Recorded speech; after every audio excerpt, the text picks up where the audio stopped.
رمضان يعني سحور في البيت، ودي حاجة ما بطلتش أعملها من وقت ما عرفت سر المحلات في تحويج الفول. دقات الفول دي فيها فلفل أحمر وأخضر، توم، كزبرة خضراء، والتوابل ملح وكمون وكزبرة ناشفة، مع ربع فنجان خل وربع فنجان زيت ونص كوباية مية. اخلطوها بالهاند بلندر أو في الخلاط، وبس كده خلاص جاهزة. هنحضر بقى طبق الفول.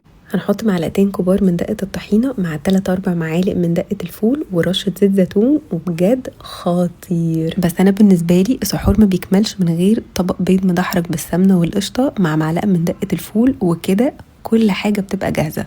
وعشان وقت السحور دايما كلنا متأخرين، حبيت أسهلها على نفسي وطلبت كل حاجة من على نستا شوب.